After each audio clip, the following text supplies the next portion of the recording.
January 5th, 2023, the world would finally get a glimpse inside one of the most methodical and technologically advanced murder investigations in recent history. The release of the probable cause affidavit in the Bryan Kohberger case would reveal stunning details about months of surveillance, cutting-edge forensic analysis, and a digital trail that led investigators directly to their suspect. The anticipation surrounding the affidavit's release had been building for days. Legal experts, media outlets, and the public had been waiting to understand how investigators had identified Kohberger as their suspect and what evidence they had collected against him. The document would not disappoint. It contained revelations that were more detailed and compelling than anyone had expected. But beyond the shocking revelations about the evidence, January 2023 would mark the beginning of what promised to be a complex legal battle between some of the most experienced prosecutors and defense attorneys in the Pacific Northwest. The case would test the limits of forensic science, challenge traditional notions of criminal investigation, and provide a real-time example of how modern technology has transformed law enforcement. Previously on Bryan Kohberger, How We Got Here. Bryan Kohberger's pre-dawn arrest in Pennsylvania on December 30th, 2022 shocked the nation. The 28-year-old criminology PhD student was found wearing latex gloves and sorting trash, behavior that suggested consciousness of guilt. His academic background studying criminal behavior and his erratic conduct at Washington State University after the murders had raised red flags among colleagues and students. Now he faced 4 counts of first-degree murder and 1 count of burglary, charges that could carry the death penalty. I'm Tony Bruschi, and this is our look back on how we got here in the case against Bryan Kohberger.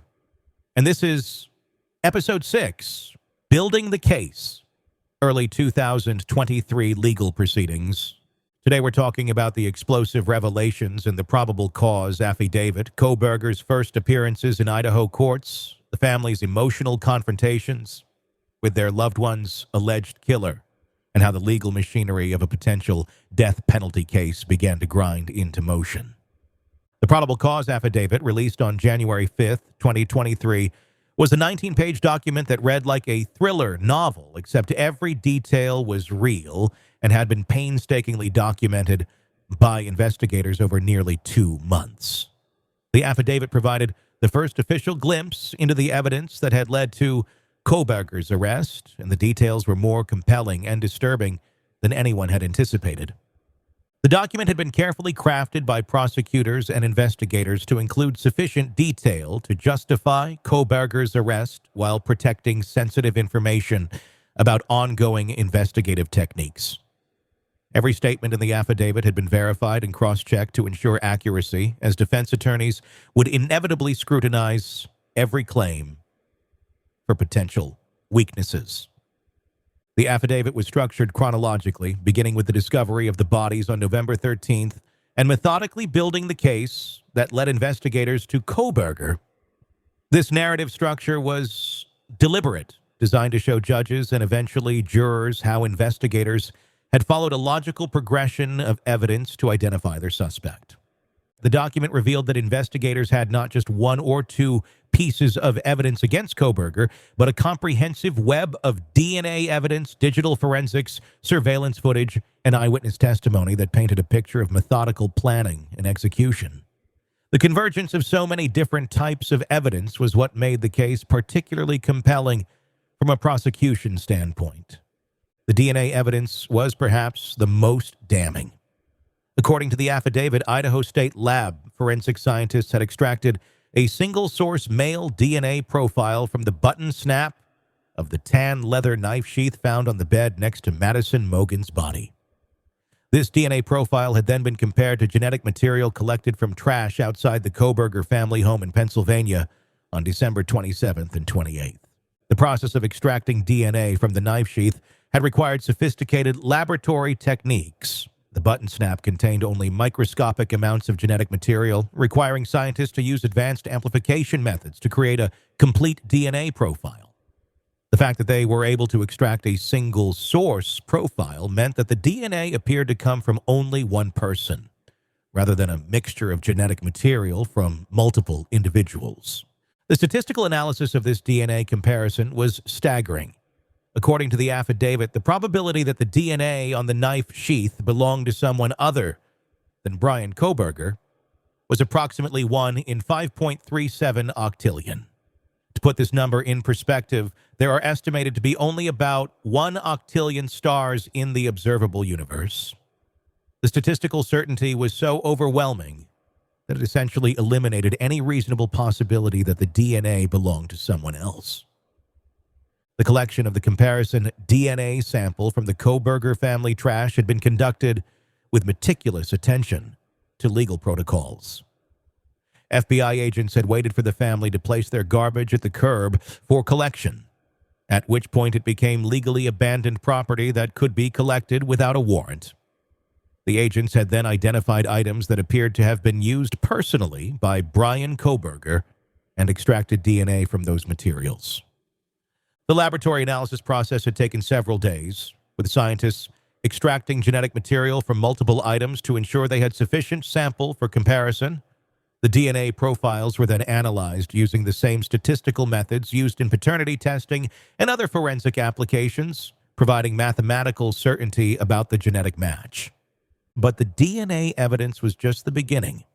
The affidavit revealed that investigators had used advanced cell phone tower analysis to track Kohberger's movements over several months leading up to the murders. His phone had connected to towers in the vicinity of 1122 King Road at least 12 times between June and November 2022, always during late night or early morning hours. This cell phone tower analysis, known as Historical Cell Site Location Information, or HCSLI, had required investigators to obtain detailed records from Kohberger's cell phone provider and then analyze those records using sophisticated mapping software. The analysis could pinpoint his phone's location within a few hundred meters and provide precise timestamps for each connection. The pattern that emerged from this analysis was deeply disturbing. These visits weren't random or coincidental. The timing showed someone who was repeatedly surveilling the area during hours when most residents would be asleep and when his presence would be less likely to be noticed or remembered. The frequency of the visits suggested extensive planning and preparation. Each visit had lasted different amounts of time, suggesting that Kohberger was conducting different types of surveillance during each trip. Some visits were brief, possibly drive-by observations to check on the house and its occupants. Others were longer, potentially involving detailed observation of the residents' routines and habits. The geographic pattern of the cell tower connections also revealed information about Kohberger's surveillance methods. His phone had connected to towers that suggested he was approaching the area from different directions on different visits, potentially to avoid establishing a predictable pattern that might be noticed by residents or law enforcement. More significantly, the affidavit revealed what investigators called a data void during the crucial time period when the murders occurred. Kohberger's phone, which had been actively connecting to cell towers throughout the evening of November 12th and early morning of November 13th, suddenly stopped all activity from 2:47 a.m. to 4:48 a.m. This wasn't a dead battery or a technical malfunction. The phone had been actively used both before and after this time period, with records showing normal connectivity and usage patterns. The deliberate cessation of all phone activity during the exact time window when the murders occurred suggested that the phone had been deliberately turned off or placed in airplane mode. For digital forensics experts, this type of behavior is a strong indicator of consciousness of guilt. People who turn off their phones during the commission of crimes often do so because they understand that cell phone data can be used to track their movements and establish their presence at crime scenes. Even more telling was what happened after the phone reconnected to the cellular network. At 4:48 a.m., just as investigators believed the killer was leaving the area, Kohberger's phone came back online with a sudden burst of activity, but the surveillance hadn't ended there. At 9:12 a.m. on November 13th, his phone again connected to towers near the victim's house, apparently as he returned to observe the police response to the discovery of the bodies. This behavior of returning to the crime scene is something that criminal psychologists recognize as common among certain types of killers. Some murderers are compelled to return to their crime scenes to observe the investigation, relive their crimes, or ensure that they haven't left behind evidence that could incriminate them. This psychological compulsion often stems from a desire to feel in control of the situation or to experience the excitement of being close to the investigation without being detected. The timing of Kohberger's return was particularly significant. By 9:12 a.m., law enforcement would have been arriving at the scene in response to the 911 call that had been placed at 11:58 a.m. This suggests that Kohberger may have been in the area observing the early stages of the police response, watching as investigators began processing what he had done just hours earlier. The affidavit also revealed extensive surveillance footage that had captured Kohberger's white Hyundai Elantra in the area around the time of the murders. This footage had been collected from multiple sources, including business security cameras, traffic cameras, and residential doorbell cameras throughout Moscow and the surrounding area. The process of collecting and analyzing this footage had been monumentally complex. Investigators had to identify every camera system within a several-mile radius of the crime scene, obtain the footage from each system, and then synchronize the timestamps to create a comprehensive timeline of vehicle movements throughout the area. According to the document, cameras had captured the Elantra approaching the area around 3:29 a.m., circling through the neighborhood and making multiple passes by 1122 King Road before parking somewhere out of view of the cameras. The vehicle was then captured leaving the area at high speed around 4:20 a.m., consistent with the timeline that investigators had established for the murders. The surveillance footage showed what appeared to be reconnaissance behavior, with the vehicle making slow passes by the house and then circling back through different routes. This type of behavior suggested someone who was conducting final surveillance before committing the attack, possibly verifying that the coast was clear and that there were no unexpected obstacles to the plan. The footage also captured the vehicle leaving the area at what witnesses described as high speed, with the driver appearing to be fleeing rather than simply driving away. This rapid departure was consistent with someone who had just committed a crime and was trying to distance themselves from the scene as quickly as possible. Perhaps most chillingly, the affidavit revealed details about the eyewitness account from surviving roommate Dylan Mortensen.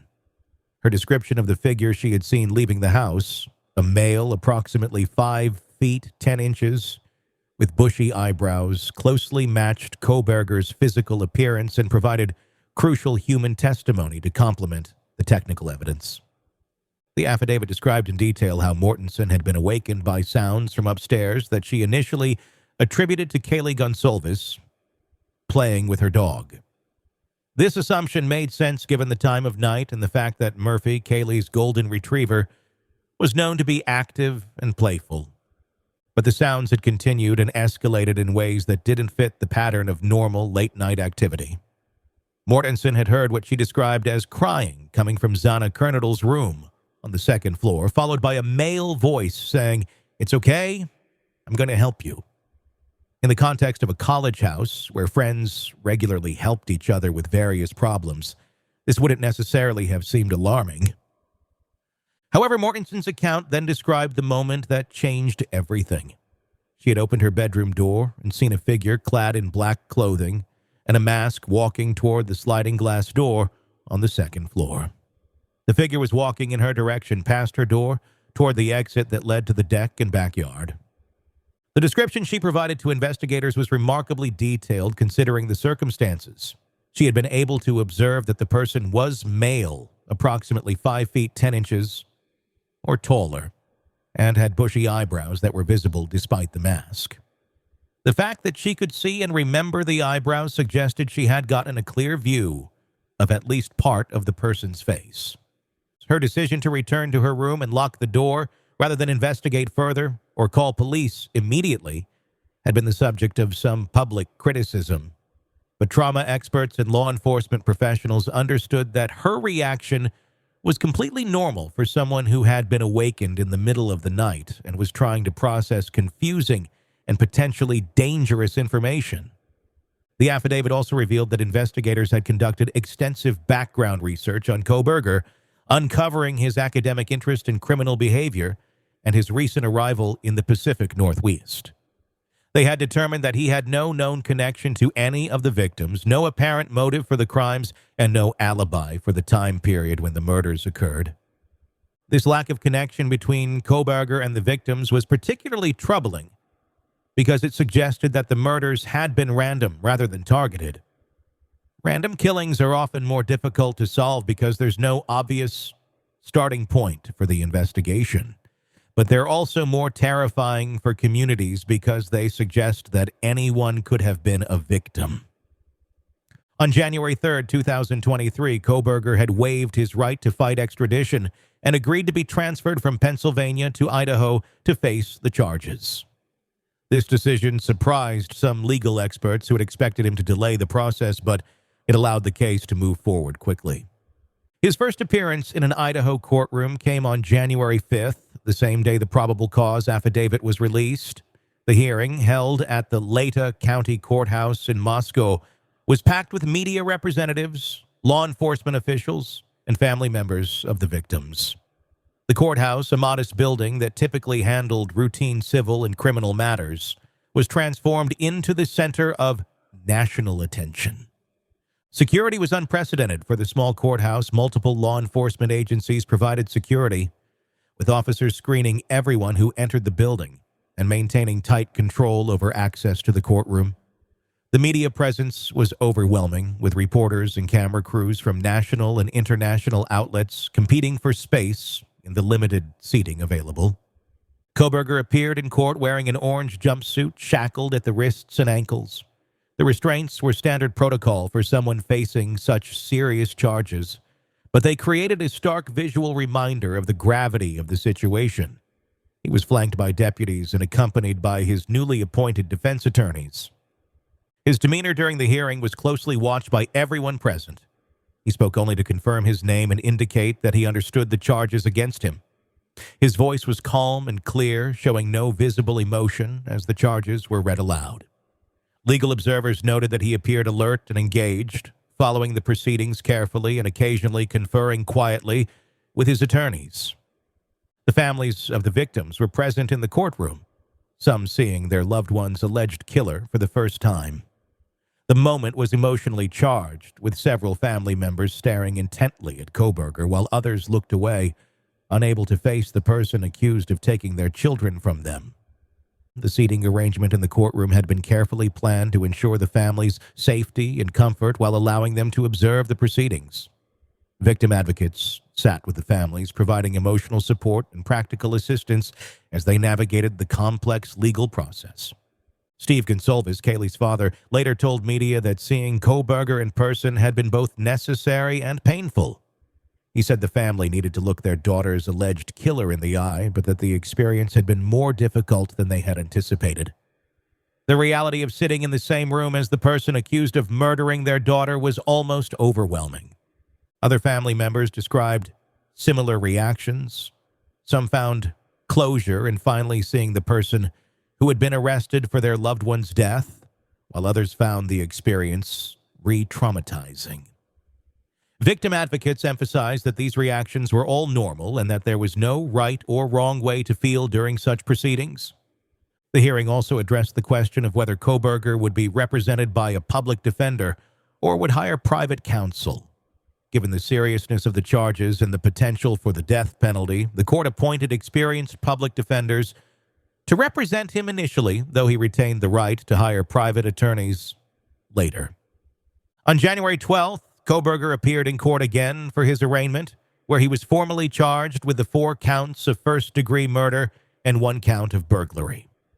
The arraignment is typically when defendants enter their pleas of guilty or not guilty, but Kohberger's defense team requested additional time to review the evidence before entering a plea. This delay was not unusual in capital cases, where defense attorneys often need weeks or months to review the prosecution's evidence before advising their clients on how to plead. The complexity of the evidence in this case, including the DNA analysis and digital forensics, would require extensive review by defense experts. Judge Megan Marshall granted the defense request for additional time and scheduled another hearing for later in January. She also addressed media coverage of the case, implementing restrictions on what information could be released publicly to ensure that Kohberger could receive a fair trial. The question of pretrial publicity was already becoming a significant concern for both sides. The case had attracted national and international media attention, with coverage that included detailed discussion of the evidence and speculation about Kohberger's guilt or innocence. Defense attorneys would later argue that the extensive media coverage had made it impossible for their client to receive a fair trial in Lada County, where the small population and intense local interest in the case meant that virtually every potential juror would have been exposed to prejudicial information. Meanwhile, prosecutors were building their case with methodical precision. The Lada County Prosecutor's Office, led by Prosecutor Bill Thompson, was preparing for what would likely be the most high-profile case in the county's history. Thompson, an experienced prosecutor with decades of experience in criminal cases, faced the challenge of managing a death penalty case that would be scrutinized by legal experts, media outlets, and the public. The evidence appeared strong, but death penalty cases require meticulous preparation and presentation. The prosecution team was working with FBI forensic experts, DNA specialists, and digital forensics analysts to ensure that all evidence would be properly presented and would withstand the aggressive cross-examination that would come from experienced defense attorneys. They were also preparing for the possibility that the case might be moved to another county due to pretrial publicity concerns. This would create logistical challenges but might be necessary to ensure a fair trial. Behind the scenes, investigators were continuing to gather evidence that might strengthen the prosecution's case. They were analyzing Kohberger's digital devices, conducting additional interviews with people who had known him, and exploring every aspect of his background that might provide insights into his motivations or planning for the crimes. The search of his apartment in Pullman had yielded additional evidence, though the specific details weren't immediately made public. Investigators were also examining his academic work, looking for any writings or research that might provide insights into his psychological state or planning for the murders. His academic advisors and professors were interviewed about his behavior and performance. His fellow graduate students were questioned about any concerning statements he might have made, and his social media activity was analyzed for any clues about his intentions or motivations. The investigation had also expanded to include his activities before arriving in Washington state.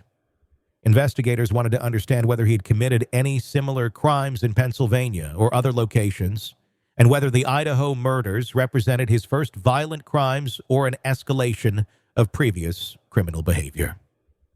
As January progressed, the legal machinery of a potential death penalty case began to move into action. The court appointed additional attorneys to assist with Kohberger's defense, recognizing that capital cases require extensive resources and expertise. So the defense team would need to conduct their own investigation, hire expert witnesses to challenge the prosecution's evidence, and develop strategies for both the guilt phase and potential penalty phase of the trial. They would also need to investigate Kohberger's mental health history, family background, and any factors that might serve as mitigating evidence if the case reached a penalty phase. This type of investigation, known as mitigation investigation, is crucial in death penalty cases where the defense must present evidence about why their client's life should be spared. The prosecution, meanwhile, was preparing for the possibility of seeking the death penalty, though that decision would not be made immediately. Under Idaho law, prosecutors must file a notice of intent to seek the death penalty within 60 days of arraignment if they intend to pursue capital punishment. This decision would involve careful consideration of multiple factors, including the strength of the evidence, the heinous nature of the crimes, the impact on the victims' families, and the likelihood of success in a death penalty prosecution. The families of the victims were also grappling with their own complex emotions about the legal process ahead. While they wanted justice for their loved ones, they also understood that a death penalty case could take years or even decades to resolve, prolonging their trauma and preventing closure. Some family members expressed support for seeking the death penalty, while others were more focused on ensuring that Kohberger would never be free to harm anyone else. These decisions would ultimately rest with prosecutors, but the family's views would likely be considered in making that determination. As January came to an end, the case was beginning to settle into the slower rhythm of complex criminal litigation. The dramatic arrests and initial revelations were giving way to the methodical work of preparing for trial, analyzing evidence, and building legal strategies. But everyone involved knew that this was just the beginning of what would likely be a years-long legal process. The evidence against Kohberger appeared substantial, but criminal trials can be unpredictable, especially in death penalty cases where the stakes are highest and the scrutiny is most intense. The families of Kaylee Gonsalves, Madison Mogan, Ethan Chapin, and Zana Kernadle were beginning a journey through the criminal justice system that would test their patience, resolve, and faith in the system's ability to deliver justice. And Bryan Kohberger, the criminology student who had once studied how criminals are caught and prosecuted, was about to experience firsthand the very system he had spent years studying from an academic perspective. Next time on Bryan Kohberger, how we got here. The prosecution's decision about seeking the death penalty, the challenges of pretrial publicity and venue change requests, and how Kohberger's defense team began building their strategy to save their client's life.